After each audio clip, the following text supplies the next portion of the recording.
أشهد أن لا إله إلا الله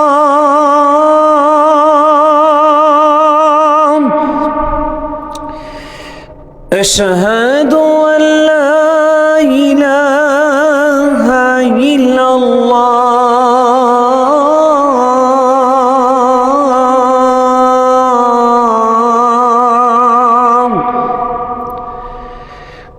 أشهد أن محمد الحمد لله نحمده ونستعينه ونستغفره ونؤمن به ونتوكل عليه ونعوذ بالله من شرور أنفسنا ومن سيئات أعمالنا من يهده الله فلا مضل له ومن يضلله فلا هادي له ونشهد أن لا إله إلا الله وحده لا شريك له ونشهد أن سيدنا ومولانا محمدا عبده ورسوله صلى الله عليه وسلم أما بعد فأعوذ بالله من الشيطان الرجيم بسم الله الرحمن الرحيم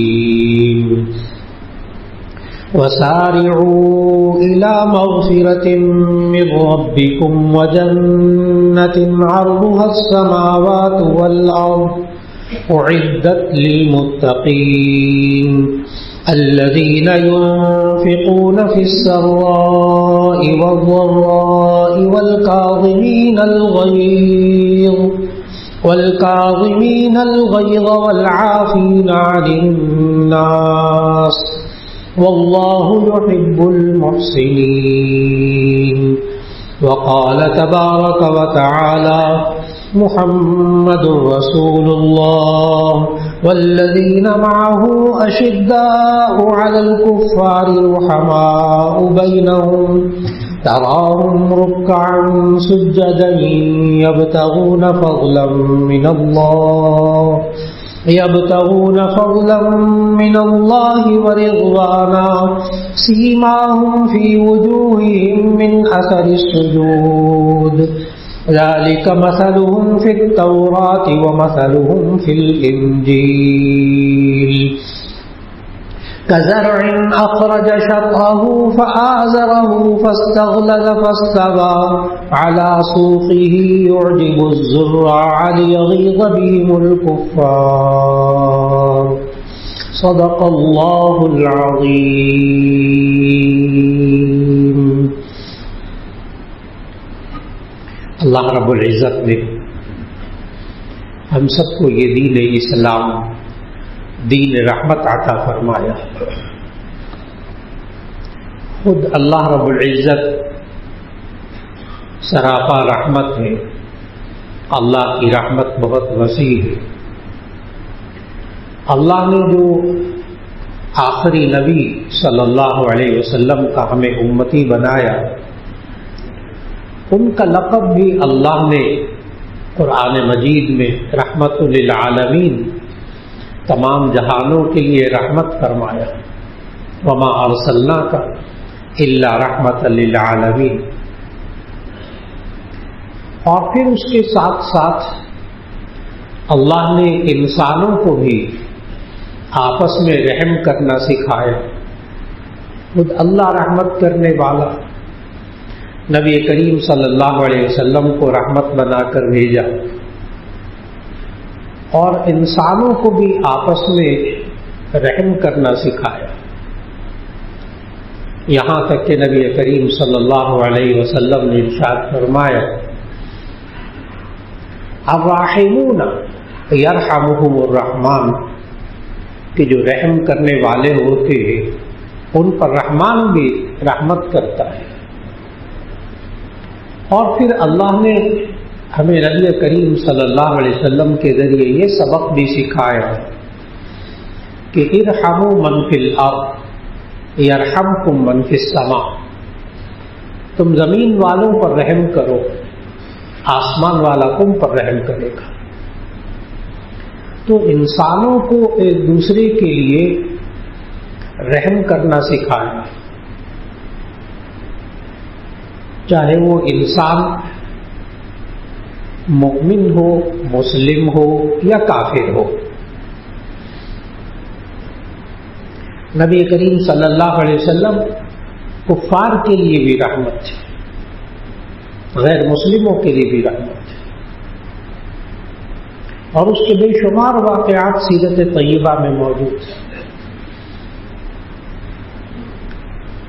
ہمیں کفار کے ساتھ کیسے تعلقات رکھنے چاہیے، غیر مسلموں کے ساتھ، اس پر حضرت مولانا مفتی شفیع صاحب رحمۃ اللہ علیہ نے معارف القرآن کے اندر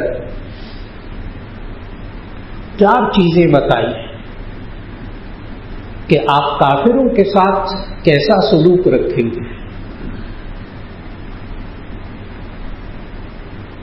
کہ ہم کافروں کے ساتھ نمبر 1 معاشرت، رہنا سہنا کھانا پینا کسی غیر مسلم کے ساتھ رکھ سکتے، بشرطے کہ وہ کھانا پینا حلال کا ہو۔ تو نمبر 1 معاشرت رکھ سکتے ہیں غیر مسلموں کے ساتھ۔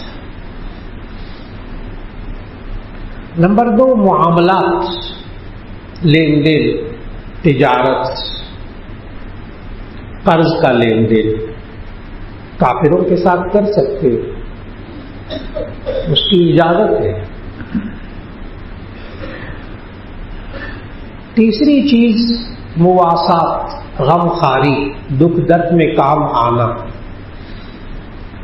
غیر مسلم کے ساتھ، کافر کے ساتھ مواسات، غم خواری، دکھ درد میں کام آنا جائز۔ بیمار ہو جائے اس کی بیمار پرسی کیجیے، حادثہ ہو جائے اس کو آپ ہسپتال میں لے جائیے، اس سے مالی تعاون کیجیے، یہ دین سکھاتا ہے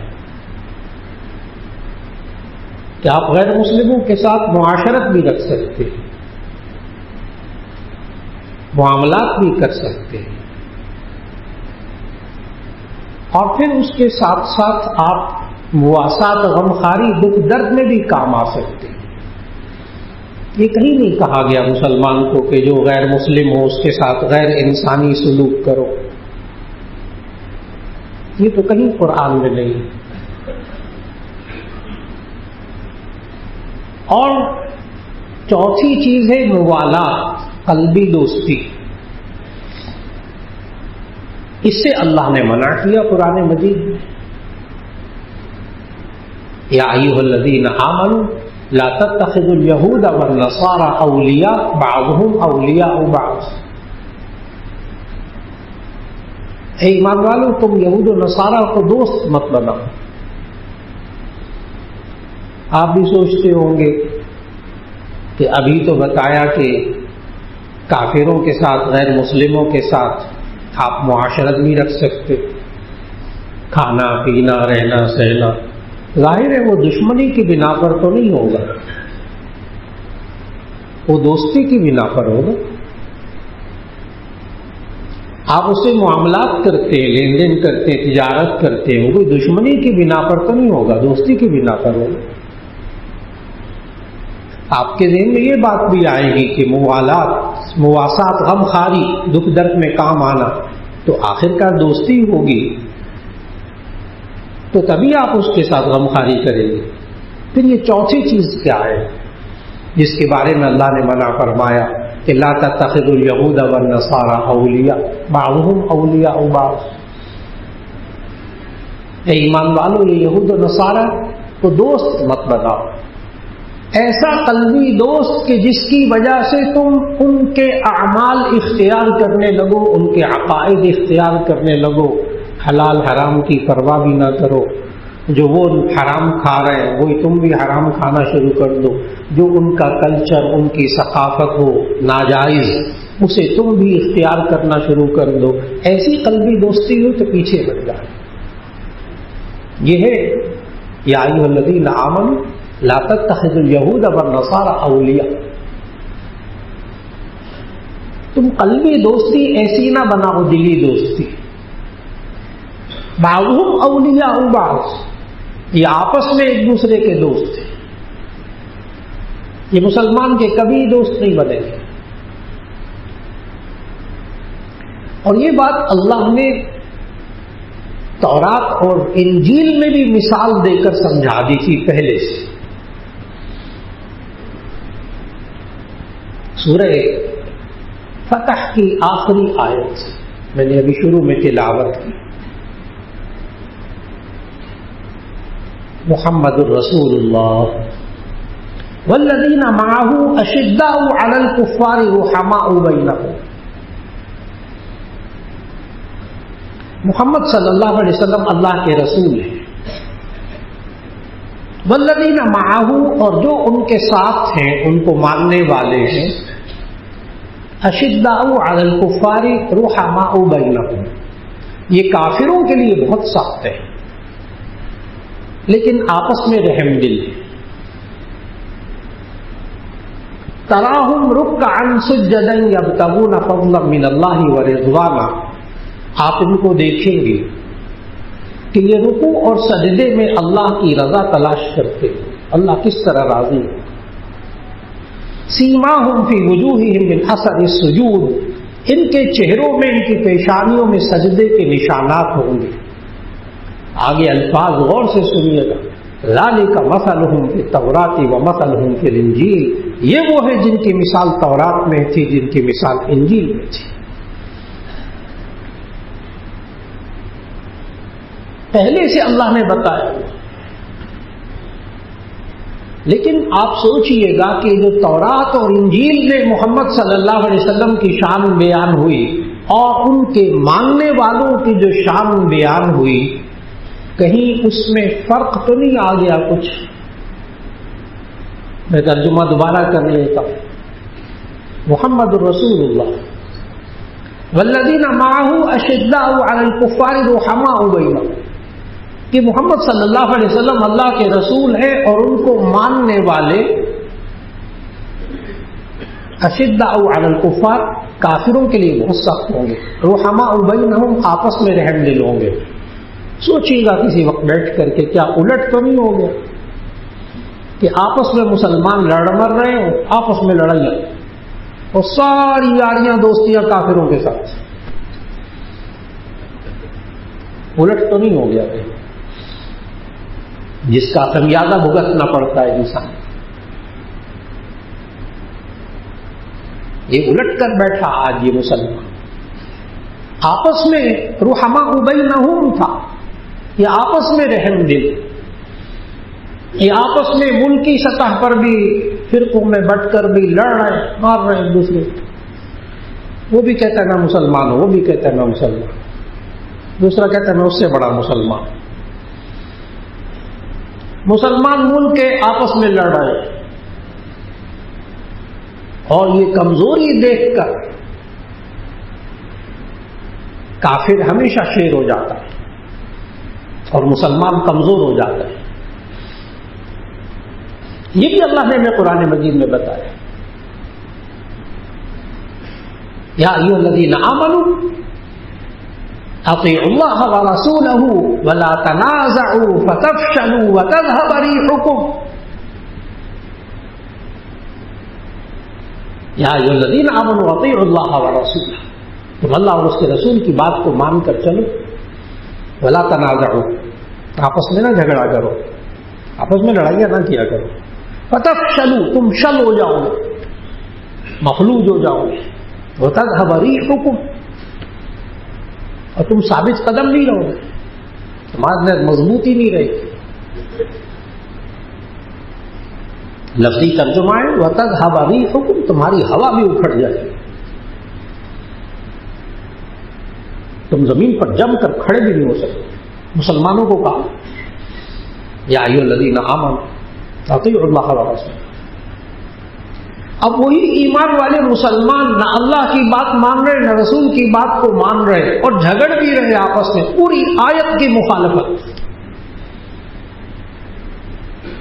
کھلے عام اللہ اور اس کے رسول صلی اللہ علیہ وسلم کی باتوں کا مذاق بھی اڑا رہے. مسلمان کھلے عام اللہ اور اس کے رسول کی نافرمانیاں کر رہے ہیں اپنے ملکوں کے اندر، اور ساتھ ساتھ فتفشلوا وتنازعوا، آپس میں وہ اللہ نے کہا لا تنازعوا، دیکھو آپس میں جھگڑنا نہیں، آپس میں جھگڑ رہے، اللہ نے کہا فتفشلوا وتذهب ريحكم، تم مفلوج ہو جاؤ گے، تم کمزور ہو جاؤ گے۔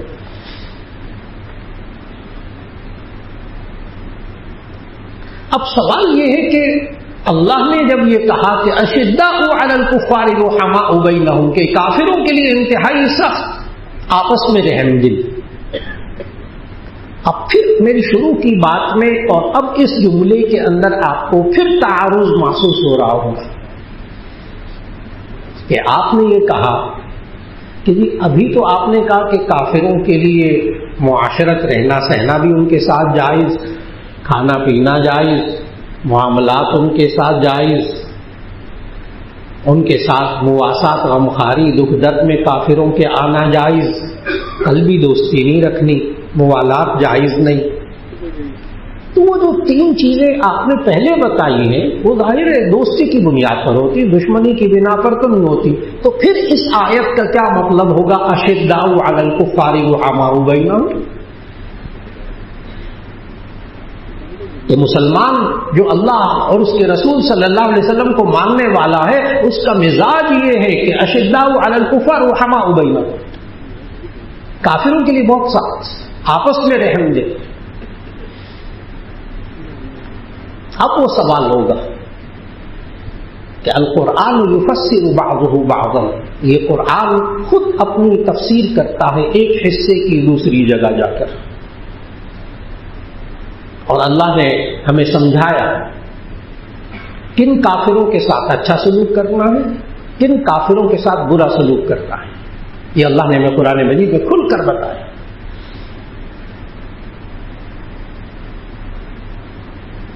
چنانچہ حضرت مولانا فضل الرحیم صاحب دامت برکاتہم اللہ ان کو سائے کو سلامت رکھے، صحت و عافیت کے ساتھ، ان کے ساتھ غیر ملکی اسفار بہت سارے ہوئے، ہر سفر کے اندر یہ سوال ہوتا تھا کہ یہ مسلمان جو ہے یہ تو دہشت گرد ہوتے ہیں، یہ مسلمان جو ہے وہ کہتے ہیں کافروں کو جہاں پاؤ وہاں قتل کر دو،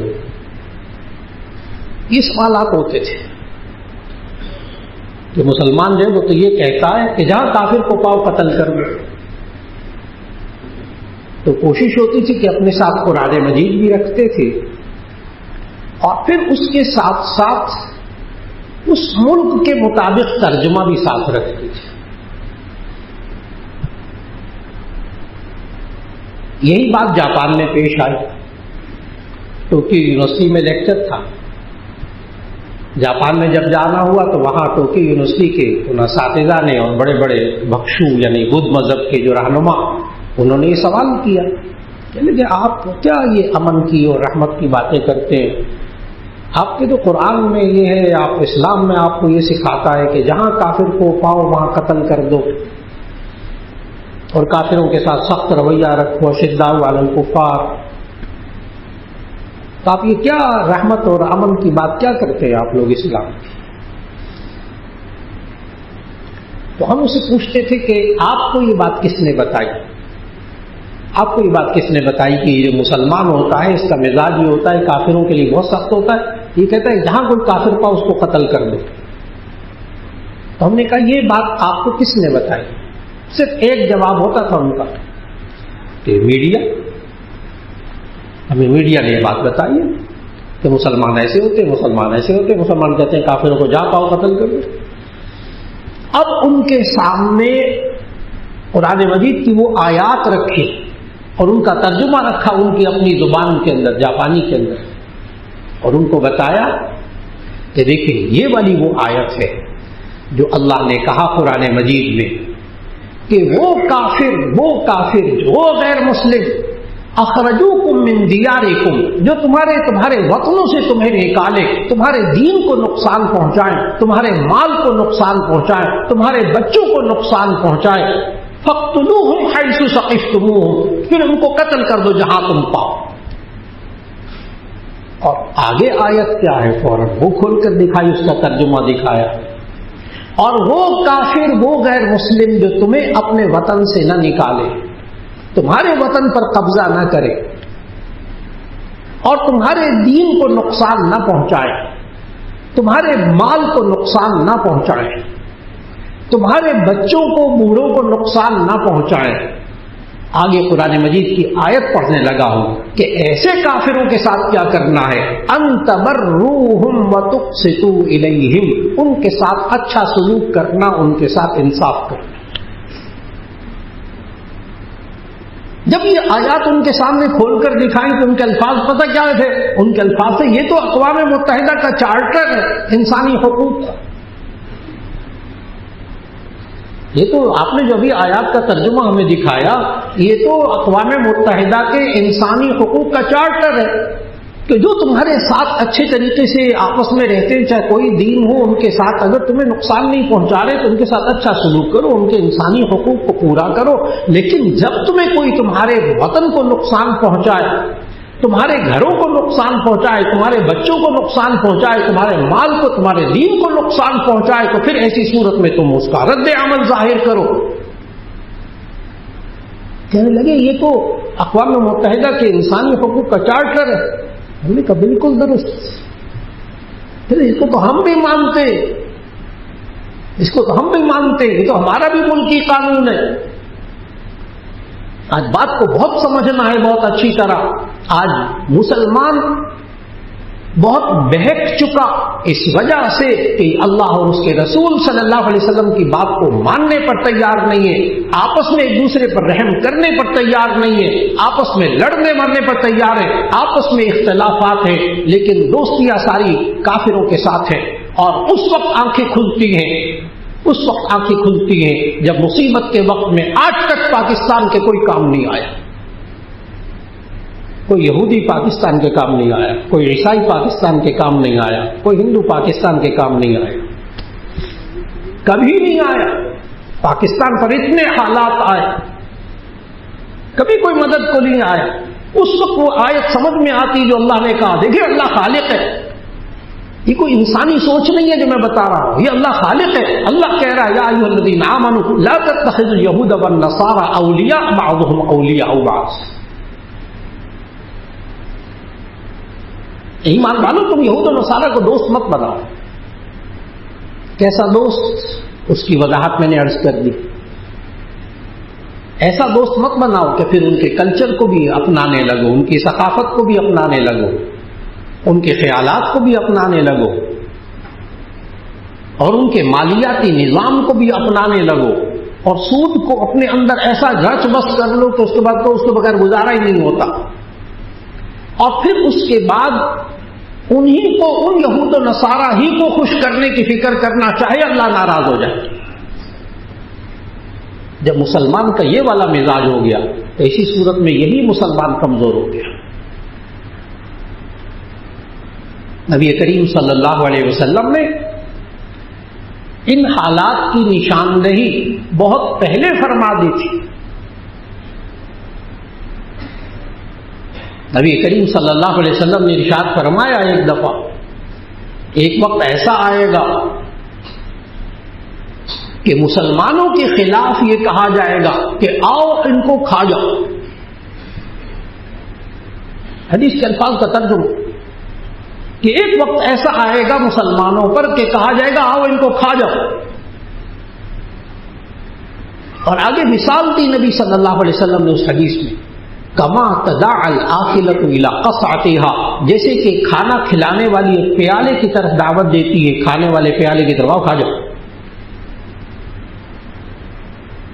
صحابہ نے اس وقت سوال کیا جو آپ کے ذہن میں فوراً آ گئے، اسی حدیث میں صحابہ نے عرض کیا کیا ہم یا رسول اللہ صلی اللہ علیہ وسلم ہم اس وقت اتنے کم تعداد میں ہوں گے کہ اتنے تھوڑے سے مسلمان ہوں گے کہ کہا جائے گا آؤ کھا جاؤ ان کو؟ اس پر نبی صلی اللہ علیہ وسلم نے فرمایا نہیں، اس وقت تو مسلمانوں کی تعداد کہیں زیادہ ہوگی۔ آگے حدیث کے الفاظ اسی حدیث کے، وَلَٰكِنَّكُمْ غُثَاءٌ كَغُثَاءِ السَّيْلِ، لیکن تم سمندر کے جھاگ کی طرح، پھوک کی طرح ہوگے۔ جیسے سیلاب ہوتا ہے، سیلاب کے اوپر جھاگ سا ہوتا ہے پانی کے اوپر، تم وہ جھاگ کی طرح ہوگے، کمزور، جس کے اندر کوئی جان نہیں ہوتی۔ تمہاری تعداد بہت زیادہ ہوگی. کس وقت نبی صلی اللہ علیہ وسلم فرما گئے تمہاری تعداد بہت زیادہ ہوگی. وَلَكِنَّكُمْ غُثَاءٌ كَغُثَاءِ السَّيْلِ، لیکن سمندر کے جھاگ کے برابر ہوگے، سیلاب کے جھاگ کے برابر ہوگے، بس ہمارے اندر کوئی جان نہیں ہوگی. صحابہ نے بھی پھر پوچھ لیا یا رسول اللہ صلی اللہ علیہ وسلم ایسا کیسے ہوگا؟ اتنی بڑی تعداد مسلمانوں کی ہوگی، پھر کہا جائے گا ان کو کھا جاؤ. نبی کریم صلی اللہ علیہ وسلم نے فرمایا حدیث کے الفاظ للوہن واؤہا نون. وہن کا معنی ہوتا ہے کمزوری. اس سے اللہ نے قرآن میں منع کیا ہے، اللہ نے وہن سے کمزوری. آگے صحابہ نے پھر پوچھا یا رسول اللہ صلی اللہ علیہ وسلم یہ کمزوری کیا؟ صحابہ کو بھی وہن کا ترجمہ آتا تھا کہ وہن کا مطلب کمزوری ہوتا ہے. صحابہ نے پوچھا یا رسول اللہ کمزوری کیا؟ بس وہن. نبی صلی اللہ علیہ وسلم نے کیا خوبصورت الفاظ اس کو فرما دیے تھے. فرمایا حب الدنیا و کراہیت الموت. اتنی بڑی تعداد مسلمانوں کی ہوگی لیکن اتنے کمزور ہو جائیں گے کہ لوگوں کو کہا جائے گا آؤ کھا جاؤ ان کو. کیوں؟ کون سی کمزوری؟ فرمایا حب الدنیا و کراہیت الموت.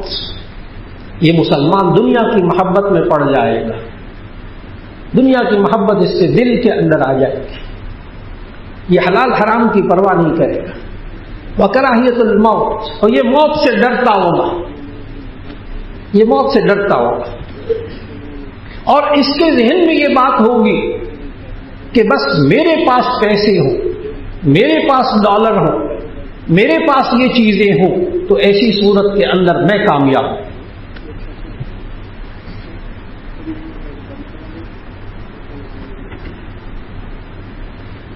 وہ یہ سوچتا ہوگا میرے پاس پیسہ ہوگا تو میں کامیاب. زیادہ سے زیادہ پیسہ حاصل کرنے کی کوشش کرو، جتنا مال و دولت ہوگا اتنے ہم مضبوط ہو جائیں گے. یہ غلط نہیں ہے، مال و دولت ہو انسان کے پاس، اس سے اللہ نے منع نہیں کیا، لیکن اللہ نے صرف اتنا کہا ہے حلال حرام کی پرواہ کر کے اللہ اور اس کے رسول کی بات کو مان کر پیسہ جمع کر لو، کوئی بری بات نہیں ہے، کما لو. ایک فیکٹری میں سے 2 لگا لو، 2 سے 4 لگا لو، 10 لگا لو، اپنے آپ کو مضبوط کرو، اپنی معیشت کو مضبوط کرو. نبی صلی اللہ علیہ وسلم نے معیشت کو مضبوط کیا مدینہ کی اسلامی ریاست میں.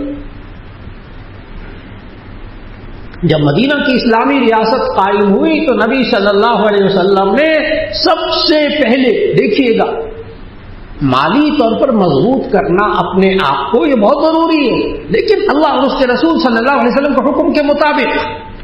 غلطی کہاں ہوئی کہ یہ مسلمان یہ نہیں سوچتا رہا کہ کس طرح دوسرے کا مال کھانا ہے، حلال ہے، حرام ہے، رشوت کا ہے، غبن کا ہے، کسی پر ظلم کر کے، کسی کے خون کو چوس کر، بلیک مارکیٹنگ کر کے، کھلا کر کے، ذخیرہ اندوزی کر کے، سود کے ذریعے سے مال میرے پاس میں مضبوط ہو جاؤں گا. یہ غلطی ہوئی، ورنہ معیشت کو مضبوط کرنا. نبی صلی اللہ علیہ وسلم نے مدینہ میں اسلامی ریاست قائم کرنے کے بعد سب سے پہلے مکے کے تاجروں کا جو قافلے جاتے تھے، 2 راستے تھے، ایک آنے کا ایک جانے کا، سب سے پہلے ان دونوں راستوں پر اپنی حکومت قائم کی، اپنی ریٹ قائم کی، ان راستوں کو روکا. اب ہماری اجازت کے بغیر یہاں سے مکے سے یہاں قافلے شام کی طرف نہیں جا سکیں گے اور فلاں علاقے کی طرف نہیں جا سکیں گے، ہماری رائے ہوگی تو جائیں گے. وہی قافلے تھے ابو سفیان وغیرہ کے اور فلاں کے جب انہوں نے اسلام نہیں قبول کیا تھا. نبی صلی اللہ علیہ وسلم نے مدینے کی معاشی حالت کو بہتر کیا، معیشت کو بہتر کیا، لیکن اس کے ساتھ ساتھ نبی کریم صلی اللہ علیہ وسلم نے جو کہ رحمت للعالمین ہیں، انہوں نے غیر مسلموں کے ساتھ بھی اچھا سلوک کیا. اپنے معاف عفو و درگزر نبی صلی اللہ علیہ وسلم کو مکی زندگی میں تو سکھایا ہی گیا تھا. جو مرضی کرتے رہے کافر غیر مسلم مشرک، آپ نے ہاتھ نہیں اٹھانا. مکی زندگی میں یہی سبق تھا، آپ معاف کرتے رہے، صبر کرتے رہے. مکی زندگی کے اندر یہی تھا. جب مدینے کی اسلامی ریاست قائم ہو گئی، پھر اس کے بعد نبی صلی اللہ علیہ وسلم نے جو غیر مسلم طاقتیں مسلمانوں کے خلاف نہیں تھی، نبی صلی اللہ علیہ وسلم نے ان سے معاہدات بھی کیے، نبی صلی اللہ علیہ وسلم نے ان کے ساتھ اچھا سلوک بھی کیا، ان کے وفد بھی آتے تھے، کافروں کے وفد آتے تھے، عیسائیوں کے وفد آتے تھے، یہود و نصارہ کے قبیلے آتے تھے، کبھی نبی صلی اللہ علیہ وسلم نے ان کو نقصان نہیں پہنچایا، اس وجہ سے کہ یہ مدینے میں آئے۔ ایک مثال نہیں ملتی پوری سیرت طیبہ میں کہ نبی صلی اللہ علیہ وسلم نے بلا وجہ کسی کافر کو تکلیف پہنچائی ہو، سوال ہی پیدا نہیں ہوتا، بلکہ اگر کفار نے نبی صلی اللہ علیہ وسلم کو ذاتی طور پر تکلیفیں پہنچائی تو نبی صلی اللہ علیہ وسلم نے ان کو بھی معاف کر دیا۔ کیا طائف کے میدان میں خود نبی صلی اللہ علیہ وسلم کی ذات اقدس پر اتنے پتھر برسائے گئے کہ جوتے مبارک لہو لہان ہو گئے۔ جبرائیل علیہ السلام آئے، اگر آپ اجازت دیں تو یہ طائف کے دو پہاڑوں کو میں آپس میں ملا دوں تو یہ تہس نہس ہو جائے ساری قوم۔ نبی صلی اللہ علیہ وسلم کے الفاظ پڑھنے والے سیرت کی کتابوں میں، احادیث میں، کہ نہیں اگر یہ ایمان نہیں لائے تو ممکن ہے ان کی آگے نسلیں ایمان لے آئیں، ہدایت پا جائیں، ان میں بدلہ نہیں لینا چاہتا، ان کو معاف کر دیا۔ رحمت للعالمین صلی اللہ علیہ وسلم معاف کر دیا۔ آج نبی صلی اللہ علیہ وسلم کا اس طائف کے لوگوں کو، طائف کے لوگ بنو ثقیف کے لوگ، جن کو نبی صلی اللہ علیہ وسلم نے سب کچھ ہو کر اپنی ذات کے لیے معاف کیا، وہی بنو ثقیف کو جو نبی صلی اللہ علیہ وسلم نے اس وقت اپنی ذات کے لیے معاف کیا، آج ہم اس معاف عفو و درگزر کی وجہ سے آج ہم مسلمان یہاں زندہ ہیں اور ہم اسلام کی حالت میں ہیں، اور اس کی وجہ اسی بنو ثقیف جس کو نبی صلی اللہ علیہ وسلم نے طائف کے میدان میں معاف کیا تھا، اپنی ذات کی خاطر معاف کیا تھا، انہی میں سے تیسری نسل میں محمد ابن قاسم ہے۔ محمد ابن قاسم کا تعلق بنو ثقیف سے، جس بر صغیر کے اندر اسلام کے پھیلانے کا ذریعہ بنے، جہاد کے ذریعے تو ذریعہ بنے، ان ہندوؤں کی عقل کو ٹھکانے لگانے والے محمد ابن قاسم، وہی بنو ثقیف، وہیں سے تیسری نسل میں سے بندہ اٹھتا ہے اور آ کر اس بر صغیر میں اسلام کو پھیلانے کا ذریعہ بنتا ہے۔ میں نے کہا نبی صلی اللہ علیہ وسلم کی پوری سیرت طیبہ پڑھی، خوب عفو و درگزر، مدینہ میں بھی عفو و درگزر، مکہ میں بھی عفو و درگزر، لیکن اگر مسلمانوں کے مالوں کو، مسلمانوں کی جانوں کو کسی نے تکلیف پہنچائی ہے نا، اپنی ذات نہیں، مسلمانوں کو مدینے کی اسلامی ریاست میں کسی نے مداخلت کر کے وہاں کے رہنے والوں کو نقصان پہنچایا، پھر نبی صلی اللہ علیہ وسلم نے ان کا حشر کیا کیا، ساتھ ساتھ ذہن میں رکھیے گا رحمت للعالمین صلی اللہ علیہ وسلم۔ تمام غزوات ان کا مطالعہ کیجیے، کہیں نبی صلی اللہ علیہ وسلم نے ظلم نہیں ہونے دیا، کسی جنگ میں، کسی غزوے میں۔ ہدایات تھی صحابہ کو کہ تم نے کسی عورت کو قتل نہیں کرنا، تم نے کسی بوڑھے کو قتل نہیں کرنا، احادیث صحابہ کی احادیث ہدایات جاری ہوتی تھی، دیکھو تم نے جنگ کے دوران، غزوے کے دوران کسی بوڑھے کو قتل نہیں کرنا، کسی بچے کو قتل نہیں کرنا، کوئی غیر مسلم اپنی عبادت گاہ میں مصروف ہو تو اس کو قتل نہیں کرنا، تم نے جہاد کرنا ہے، قتال کرنا ہے اس کے ساتھ جو تمہارے ساتھ لڑنے کے لیے میدان جنگ میں آئے گا، اس کو نہیں چھوڑنا۔ سبق دیے نبی صلی اللہ علیہ وسلم۔ یہاں تک کہ ایک واقعہ پیش آتا جو صحاح ستہ کی تمام کتابوں میں موجود، بخاری شریف میں موجود۔ سوچئے گا اگر اسلامی ریاست کے باہر سے آ کر کوئی مسلمانوں کے مالوں کو، ان کی جانوں کو، ریاست کو نقصان پہنچائے تو اس کے ساتھ نبی صلی اللہ علیہ وسلم نے کیا کیا، جو کہ رحمت للعالمین ہے۔ بار بار میں کہتا رہوں گا، رحمت للعالمین صلی اللہ علیہ وسلم، اسلام دین رحمت، نبی صلی اللہ علیہ وسلم رحمت، اللہ رحمت، اللہ کی رحمت بہت وسیع، اللہ نے رحمت ہی سکھائی ہے، رحم کرنا ہی سکھایا ہے، لیکن ہوا کیا؟ مختصر بتانے لگا، صحیح ستہ کی روایت، بخاری شریف کی حدیث سنانے لگا کہ مدینہ طیبہ کے باہر ایک قبیلہ تھا عرینہ، اور ایک عوقل قبیلہ تھا۔ ان دونوں کے بندے 8 بندے ان بیمار تھے، ان کے بدپیٹ پھولے ہوئے تھے، جسم پر پھوڑے تھے، بیمار تھے، مرض الجوا لاحق تھا ان کو،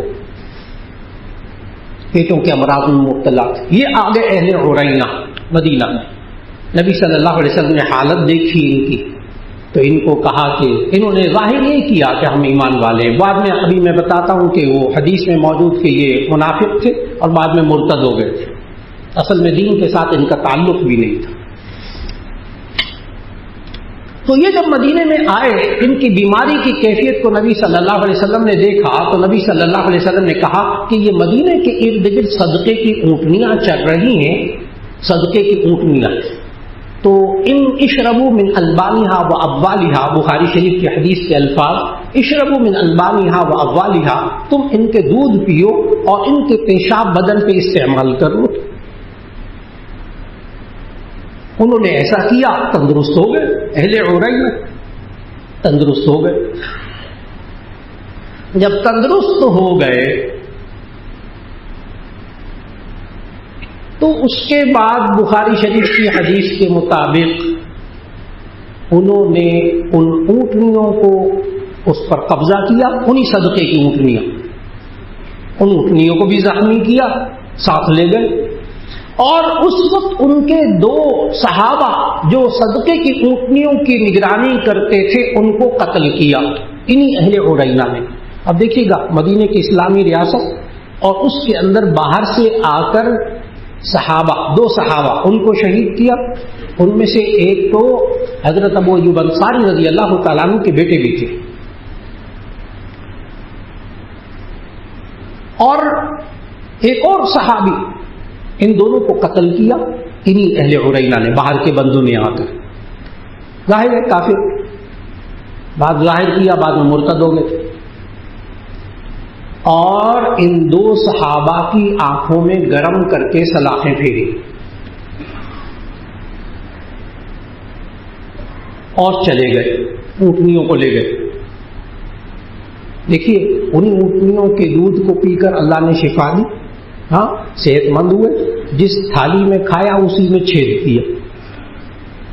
ان صحابہ کو اس طرح کر کے اور اونٹنیوں کو ہانک کر لے گئے۔ نبی صلی اللہ علیہ وسلم نے پیچھے صحابہ بھیجے، بخاری شریف کی حدیث، نبی صلی اللہ علیہ وسلم پیچھے صحابہ کی جماعت بھیجی کہ جاؤ ان کو پکڑ کر لے کر آؤ، اہل عرینہ کو، 8 بندے تھے وہ، ان کو پکڑ کر لے کر آؤ۔ چنانچہ وہ اونٹنیاں بھی واپس لائے اور ان 8 بندوں کو بھی لے کر آئے۔ اس کے بعد بخاری شریف کی حدیث، جامع ترمذی کی حدیث کے الفاظ سنانے لگا ہوں کہ نبی صلی اللہ علیہ وسلم نے قرآن مجید کی سورہ مائدہ کی آیت کے مطابق، آیت محاربہ جو ڈاکو کی سزا ہے، ڈاکو کی سزا، آیت پڑھنے لگا ہوں تاکہ پتہ چلے اسلامی ریاست کے اندر باہر سے آ کر کوئی کچھ کرے تو اس کے ساتھ نبی صلی اللہ علیہ وسلم نے کیا کیا۔ آیت یہ ہے، انما جزاء الذین یحاربون اللہ ورسولہ ویسعون فی الارض فسادا ان یقتلوا او یصلبوا او تقطع ایدیہم وارجلہم من خلاف او ینفوا من الارض۔ ترجمہ کرنے لگا، انما جزاء الذین، سوچئے گا اسلام دین رحمت، انما جزاء الذین یحاربون اللہ ورسولہ، ان لوگوں کا بدلہ جو اللہ اور اس کے رسول سے جنگ کرے، وَيَسْعَوْنَ فِي الْأَرْضِ فَسَادًا، اور زمین میں فساد پھیلائیں۔ اللہ نے اس کی سزا کیا بیان کی قرآن میں، أَن يُقَتَّلُوا، کہ ان کو قتل کر دو، أَوْ يُصَلَّبُوا، یا ان کو سولی دے دو، أَوْ تُقَطَّعَ أَيْدِيهِمْ وَأَرْجُلَهُمْ مِنْ خِلَافٍ، یا ان کے ایک طرف کا ہاتھ اور مخالف سمت کا پاؤں کاٹ کر ان کو چھوڑ دو، او ينفوا من الارض، یا ان کو اس زمین سے باہر نکال دو، اس ملک سے باہر نکال دو۔ قرآن رحم کرنا سکھاتا ہے، نبی صلی اللہ علیہ وسلم رحمت للعالمین، اسلام دین رحمت، اللہ کی رحمت بہت وسیع، وہی اللہ کیا سکھا رہا ہے، جو اللہ اور اس کے رسول سے جنگ کرے وَيَسْعَوْنَ فِي الْأَرْضِ فَسَادًا، زمین میں فساد پھیلائیں، تو ان یقتلوا، یا تو تم ان کو قتل کر دو، او یصلبوا، یا ان کو پھانسی دے دو، او تقطع ایدیہم وارجلہم من خلاف، یا ان کا ایک طرف کا ہاتھ اور مخالف طرف کا پاؤں کاٹ دو، او ینفوا من الارض، یا ان کو زمین سے باہر، اس سرزمین سے باہر نکال دو۔ نبی کریم صلی اللہ علیہ وسلم نے جب وہ اہل عرینہ جنہوں نے مسلمانوں کے ان اونٹنیوں کو نقصان پہنچایا، ان دو صحابہ کو نقصان پہنچایا، نبی کریم صلی اللہ علیہ وسلم ان کو جب گرفتار کروایا تو بخاری شریف کی حدیث کا ترجمہ، ترمذی شریف کی حدیث کا ترجمہ سنانے لگا ہوں کہ نبی صلی اللہ علیہ وسلم نے پھر ان اہل عرینہ کے ان 8 بندوں کے ایک طرف کا ہاتھ کٹوایا، ایک طرف کا پاؤں کٹوایا، اور پھر حدیث کے الفاظ بخاری شریف کے وَسَمَلَ أَعْيُنَهُمْ، ان کی آنکھوں میں گرم کر کے سلاخیں پھروائیں، کیونکہ انہوں نے بھی ان 2 صحابہ کی آنکھوں میں گرم کر کے سلاخیں پھروائی تھی۔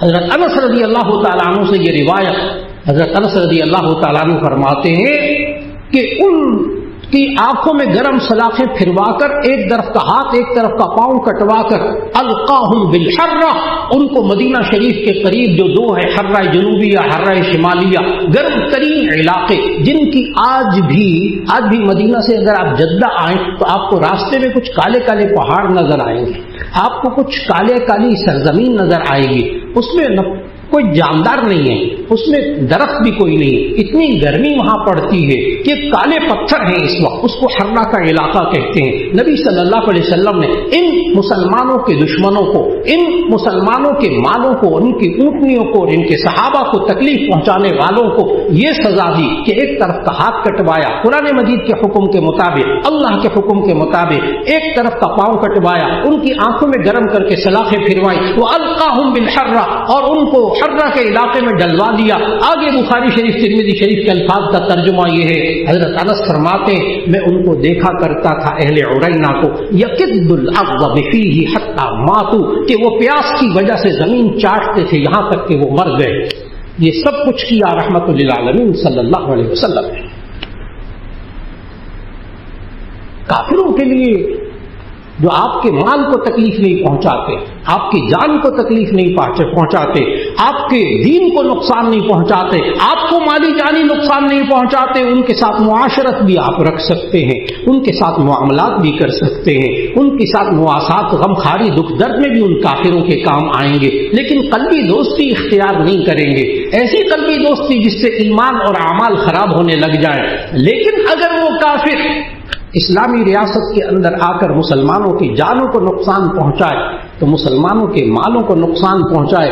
اب دیکھیے گا کہ اسلامی ریاست کے مدینہ طیبہ کی اس اسلامی ریاست کے سربراہ نے جو کہ رحمت للعالمین ہیں، انہوں نے باہر سے حملہ کرنے والوں کے ساتھ سلوک کیا کیا۔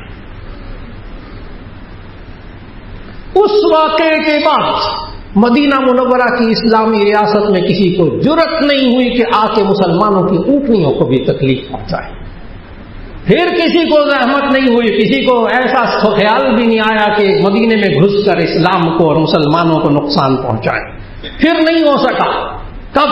جب اسلامی ریاست مضبوط ہو جاتی ہے، جب اسلامی ریاست اللہ اور اس کے رسول صلی اللہ علیہ وسلم کے حکم کے مطابق چلتی ہے۔ یہی وجہ ہے کہ اللہ رب العزت ہم سب کو ایمانی قوت عطا فرمائے، ہمارے افواج پاکستان کو ایمانی قوت عطا فرمائے۔ ذہن میں رکھیے گا کہ ہمارے افواج پاکستان کا جو موٹو ہے، جو اس کا نشان ہے، اس کے اوپر 3 لفظ لکھے ہوئے ہیں: ایمان، تقوی، جہاد فی سبیل اللہ۔ یہ 3 لفظ لکھے ہوئے ہیں: ایمان، تقوی، جہاد فی سبیل اللہ۔ یہی وہ چیزیں ہیں جو مسلمان کو اور ایک اسلامی ریاست میں رہنے والوں کو اپنے سر بلند کر کے اللہ توفیق دے گا زندگی گزارنے کی۔ ایک بار پھر دعا فرمائیے گا، بہت دعا فرمائیے گا، اللہ رب العزت اس اسلامی ریاست کو مضبوط بنائے، اس میں ایمانی قوت عطا فرمائے، افواج پاکستان کے ساتھ اللہ اپنی مدد شامل حال فرما دے، اور پوری امت آپس میں لڑنا مرنا بند کر دے، اور کافروں کے لیے جو ان کو نقصان پہنچانے والے ہوں ان کے لیے سخت ہو جائے ایک دفعہ۔ تو ایسی صورت میں اللہ نے کہا وَلَا تَهِنُوا وَلَا تَحْزَنُوا وَأَنْتُمُ الْأَعْلَوْنَ إِن كُنتُم مُؤْمِنِينَ۔ دیکھو تم کمزوری مت دکھانا، تم غم مت کرنا، پھر ایسا ہوگا کہ تم ہی بلند ہوگے اگر تم ایمان والے ہو۔ اللہ کے کلمے کو اللہ بلند رکھنے کی توفیق عطا فرمائے۔ دعا فرما لیجیے گا، الحمدللہ رب العالمین، اللہم صلی علی سیدنا و مولانا محمد وعلی آل سیدنا و مولانا محمد وبارک وسلم۔ ربنا آتنا فی الدنیا حسنۃ وفی الآخرۃ حسنۃ وقنا عذاب النار۔ ربنا لا تحملنا ما لا طاقۃ لنا به واعف عنا واغفر لنا وارحمنا انت مولانا فانصرنا علی القوم الکافرین۔ یا اللہ اس وقت جو ملک پہ حالات ہیں، یا اللہ تو غیبی مدد فرما دے، اور یا اللہ ہم سب کو ایمانی قوت عطا فرما دے، اور یا اللہ سنی سنائی باتوں کو ذہن میں جگہ دینے کی توفیق مت دے، اور یا اللہ جتنے مسلمان ہیں ان کو یہ میڈیا اور سوشل میڈیا جس میں طرح طرح کی افواہیں آتی ہیں، یا اللہ ان کے دیکھنے سے بچنے کی توفیق عطا فرما، کیونکہ یہ ایمان کو کمزور کرنے والی باتیں، یہ ہمت کو کمزور کرنے والی باتیں، یا اللہ جو مستند ذرائع ہیں صرف انہی سے خبریں حاصل کرنے کی توفیق عطا فرما، اور یا اللہ اس ملک پاکستان کے اندر یا اللہ اندرونی اور بیرونی سازشوں سے اس کی حفاظت فرما لے۔ یا اللہ دشمن ملک جو آج اس وقت پاکستان کو نقصان پہنچانا چاہ رہا ہے اور نقصان پہنچایا، یا اللہ ہماری افواج پاکستان کو ایمانی قوت عطا فرما، ان کو ہمت عطا فرما، اور یا اللہ پوری امت مسلمہ کو متفق اور متحد ہونے کی توفیق عطا فرما، اور اس ملک پاکستان کو جو کلمہ طیبہ کے نام پہ بنا اسلامی جمہوریہ پاکستان، یا اللہ اسلامی نظام کی برکتیں یہاں عطا فرما۔ یا اللہ یہ واحد اسلامی ایٹمی طاقت ہے، یا اللہ تو خود اس کی حفاظت فرما لے، اور یا اللہ پوری امت مسلمہ کی حفاظت فرما لے، اور یا اللہ ہم سب کی جان مال عزت و آبرو کی حفاظت فرما، اس ملک کی حفاظت فرما۔ یا اللہ ہمیں اپنے قول اور فعل سے کوئی ایسا کام نہ کرنے دے کہ جس کی وجہ سے اس ملک کو نقصان پہنچے، یا اللہ ہمیں اس ملک کو مضبوط کرنے کی توفیق عطا فرما، اور یا اللہ سب کی مدد فرما، یا اللہ دشمن کا خاتمہ فرما، یا اللہ اس کی چالوں کو اسی پر الٹ دے، اور یا اللہ ایک ایک مسلمان مرد اور عورت یا اللہ اس کی جان کی حفاظت فرما، اس ملک پاکستان کی ایک ایک انچ کی ہم سب کو حفاظت کرنے کی توفیق عطا فرما۔ وصلی اللہ تعالی علی خیر خلقہ محمد و آلہ و اصحابہ اجمعین برحمتک یا ارحم الراحمین۔